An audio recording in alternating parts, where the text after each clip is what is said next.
3 కొత్త పోర్ట్లు 12-13 వేల కోట్ల రూపాయలతో 3 కొత్త పోర్ట్లు నిర్మాణం వేగంగా కూడా సాగి దాదాపుగా ఒక పోర్టు అయితే 65%, మరో పోర్టు దాదాపుగా 30-40%, ఇంకొక పోర్టు దాదాపుగా 25-30% పూర్తి కూడా అయిపోయింది అప్పటికి. ఈరోజు ఆ పోర్టులు కన్నా పూర్తవుతే ఆ పోర్టులకు ఫండింగ్ కూడా సమస్య కాదు. దానికి సెపరేట్గా మ్యారిటైమ్ కార్పొరేషన్ క్రియేట్ చేసి దానికి సెపరేట్ ఫండింగ్ ఆర్గనైజ్ చేసి సెపరేట్గా దానికి ఫండింగ్ ఎలాంటి ప్రాబ్లం లేకుండా చేసినాం.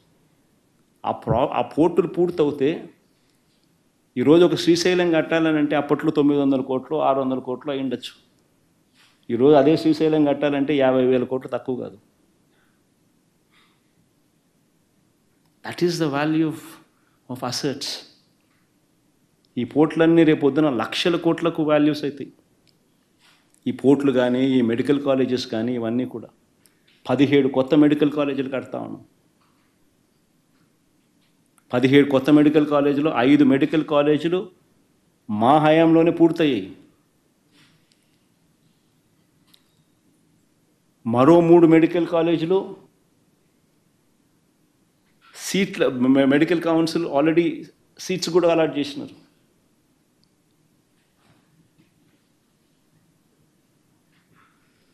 ఇలాంటి ప్రాజెక్టులు పూర్తవుతే దానిని సంపద సృష్టి అని అంటారు.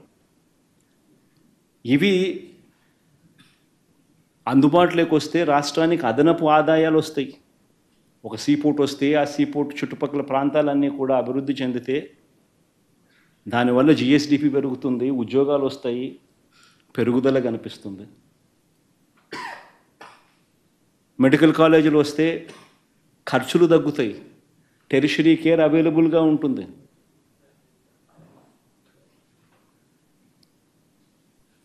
దీనిని సంపద సృష్టి అని అంటారు. ఈ సంపద సృష్టిలో భాగంగా మరో విప్లవాత్మక అడుగులు పడ్డాయి. అదేమిటో తెలుసా? ఆ రోజుల్లో నిజంగా మనమంతా కూడా చూస్తూ ఉన్న పరిస్థితులు.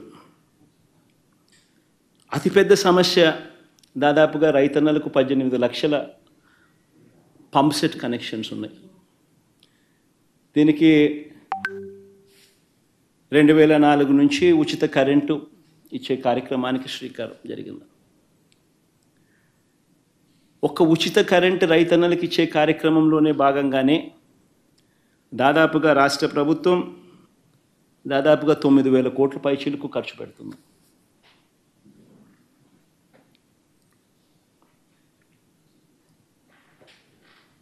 ఈ దాదాపుగా ఇలాంటి పరిస్థితుల్లో చంద్రబాబు నాయుడు గారు 5 సంవత్సరాల పరిపాలన చూసాం. నిజంగా చంద్రబాబు నాయుడు గారి పరిపాలనలో 5 సంవత్సరాలలో ఏ స్థాయికి తీసుకొని పోయాడు అని అంటే ఈ డిస్కాముల పరిస్థితి నిజంగా రైతన్నలకు ఉచిత కరెంట్ అన్నది ఒక డ్రీము. రైతులకు నిజంగానే పెట్టుబడి అన్నది రైతన్నకు తగ్గించగలిగితే రైతన్న ఆదాయాలు పెరుగుతాయి. అందులో ఉచిత కరెంట్ అన్నది it plays a very important role. దాదాపుగా ప్రతి రైతుకు దాదాపుగా సంవత్సరానికి 40-45 వేల రూపాయలు రైతన్నలకు ఉచిత కరెంట్ రూపైనా చేతిలో పెడతాం పెట్టుబడి సహాయంగా. అలాంటి గొప్ప స్కీము మంచి స్కీము కూడా చంద్రబాబు నాయుడు గారి పాలనకు వచ్చేసరికి డిస్కాములు ఏ స్థాయిలోకి వెళ్ళిపోవడం మొదలుపెట్టాయి అని అంటే ఇలాంటి పథకాలన్నీ కూడా చేయగలుగుతామా అన్న పరిస్థితిలోకి వెళ్ళిపోతూ ఉన్నాయి. డిస్కాముల పరిస్థితి చూస్తే చంద్రబాబు నాయుడు గారు రాకమునుపు 29,000 కోట్ల రూపాయలు అప్పులు బకాయిలు ఉంటే చంద్రబాబు నాయుడు గారు దిగిపోయే నాటికి ఏకంగా 86,000 కోట్ల రూపాయలకు ఎగబాకాయి. డిస్కాములకు సంబంధించిన అప్పులు, డిస్కాములకు సంబంధించిన బకాయిలు దాదాపుగా 23.88% కంపౌండెడ్ యాన్యువల్ గ్రోత్ రేట్తో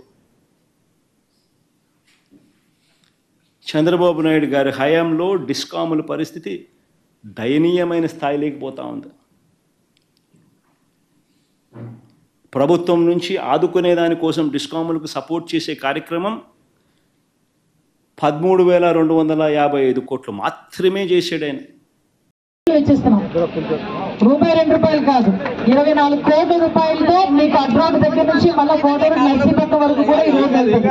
ఈ రోడ్డుని యాజ్ ఎల్ యాజ్ పాసిబుల్ పూర్తి చేసి ఇక్కడ నుంచి అక్కడ మనకు అడ్రాడ్ ఫంక్షన్ దగ్గర నుంచి చూసుకుంటే కోటూరులో నర్సీపట్నం వరకు వెళ్ళిన వాళ్ళందరూ కూడా చాలా ఇబ్బందులు పడే పరిస్థితి. అటువంటివి ఏమీ లేకూడదు అని చెప్పి ఈరోజు గౌరవ చంద్రబాబు నాయుడు గారు, అదేవిధంగా పవన్ కళ్యాణ్ గారు అందరూ కూడా ఈరోజు ఆలోచన చేసుకుని R&B డిపార్ట్మెంట్ లో ఒక ప్రక్షాళన తీసుకురావడానికి ఇదంతా చేశారు. ఇదే కాదు, మీరందరూ కూడా నన్ను అడుగుతారు ఈ రోడ్డు గురించి. మీరు అడగకముందే నేను అధికారులు అడిగాను, ఈ రోడ్డు పరిస్థితి ఏంటి, దానిప్పుడు లోపలికి వెళ్ళే పరిస్థితి ఏంటి అని. ఇంకొక 4 రోజులు టైం ఇస్తే ఆ రోడ్డు కూడా మనం శాంక్షన్ స్టార్ట్ చేసుకోవచ్చు అని చెప్పి ఇప్పుడు అధికారులు కూడా మనకు చెప్పడం జరిగింది. మీ ఊర్లోకి కూడా ఆ రోడ్డు వేసే పరిస్థితి కూడా అతి తొందరలోనే ఉంటుంది. మీకు ఆ రోజు చెప్పాను, ఈ రోజు చెప్తున్నా. సుమారుగా మన జిల్లాలోని కూడా చూసుకుంటే దగ్గర 68 రోడ్లు 4,80,00,000. విషయం ఏంటంటే చంద్రబాబు నాయుడు గారు ఆలోచన ఎలా ఉందంటే రేపు పొద్దున సంక్రాంతికి వచ్చే అల్లుళ్ళు ఎవరు కూడా మన రోడ్లు చూసుకొని తిట్టుకోకూడదు. కాబట్టి గుంతలు లేని రోడ్లు అంటే మీ ఊరికి వచ్చేటప్పుడు ఆడపిల్లలు అంటారు కదా, రోడ్లన్నీ పాడైపోయి మా అత్తగారు ఊరు వెళ్ళాలంటే ఇబ్బందిగా ఉంది అని చెప్పి మాట్లాడుతుంటారు కదా మీ అల్లుళ్ళు. అందుకనే సంక్రాంతికి పెట్టారు టార్గెట్ చంద్రబాబు నాయుడు గారు. సంక్రాంతి కల్లా ఎక్కడ కూడా గుంతలు లేకుండా రోడ్లన్నీ కూడా మనం క్లియర్ చేయాలి, ఇబ్బంది లేకుండా అందరికీ కూడా మనం అందరూ కూడా పని చేయాలి అని చెప్పి ఈ రోజు పెట్టి దగ్గర 4,80,00,000 రూపాయలు పెట్టి జిల్లా మొత్తం మీద రోడ్లు వేసే పరిస్థితి కూడా కనిపిస్తా ఉంది. ఇది జనవరి 15వ తారీఖు కల్లా ఆ రోడ్లన్నీ కూడా కంప్లీట్ అయిపోతాయి. మన రోడ్డు కూడా as early as possible complete అవుతుంది. ఇవే కాకుండా మీరు అందరూ అబ్జర్వ్ చేసుకుంటే పంచాయతీ లెవెల్లో లాస్ట్ 5 సంవత్సరాల్లోని కూడా ఎక్కడ కూడా ఒక చిన్న రోడ్డు కూడా వేసిన పాపాన పోలేదు. మళ్ళీ ఈ రోజు మన గవర్నమెంట్ వచ్చిన తర్వాత మీ అందరి సలహాల మేరకు, మీ అందరి ప్రోద్బలంతో ఈ రోజు పంచాయతీ లెవెల్లో కూడా రోడ్లు వేసుకుంటున్నాం. రోడ్లు కూడా ఇవన్నీ చాలా మటుకు శాంక్షన్ అయినాయి. దగ్గర ఎన్ఆర్జీఎస్ లోనే గౌరవ పవన్ కళ్యాణ్ గారి ఆదేశాల మేరకు దగ్గర 20 కోట్ల రూపాయలు, 15 నుంచి 20 కోట్ల రూపాయలు నియోజకవర్గానికి ఇచ్చిన పరిస్థితి కూడా వీళ్ళు 40 కోట్లు అంటున్నారు. ఈసారి 40 కోట్లు వేయకపోతే నేను డబ్బులు ఇవ్వడానికి రెడీగా ఉన్నాను. నేను కలెక్టర్ గారు డబ్బులు ఇవ్వడానికి మేము రెడీగానే ఉన్నాం.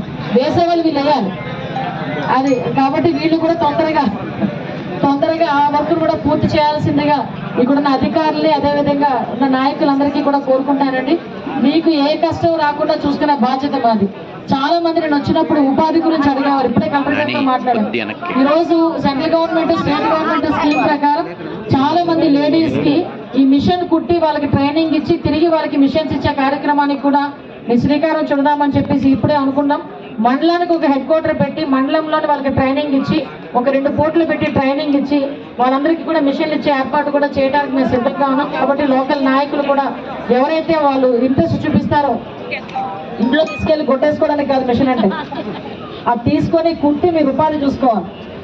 దానికి ఎవరికైనా ఇంట్రెస్ట్ ఉంటే కనుక వాళ్ళకి సంబంధించిన కాగితాలు కూడా మాకు ఇస్తే మేము ఇమీడియట్ గా ఆ కార్యక్రమం కూడా చేపడతామని మీ అందరికీ కూడా తెలియజేసుకుంటూ, ఇంకా చాలా కార్యక్రమాలు ఉన్నాయి. మీ అందరికీ తెలుసు గౌరవ చంద్రబాబు నాయుడు గారు తీసుకున్న కార్యక్రమాలు. ఆల్రెడీ ఉచిత గ్యాస్ ఇస్తామన్నాం. ఉచిత గ్యాస్ కూడా ఈ రోజు పంపిణీ చేయడం జరుగుతుంది. ఇంకా ఏదైతే చంద్రబాబు నాయుడు గారు, పవన్ కళ్యాణ్ గారు మాట ఇచ్చారో ఆ మాట ఇచ్చిన ప్రకారం అన్ని కూడా సంక్షేమ కార్యక్రమాలు అన్ని కూడా ముందుకు నడుస్తాయని మీ అందరికీ కూడా తెలియజేసుకుంటూ, ఈ అవకాశం ఇచ్చిన మీ అందరికీ కూడా ప్రత్యేకంగా ధన్యవాదాలు తెలియజేసుకుని సెలవు తీసుకుంటాను.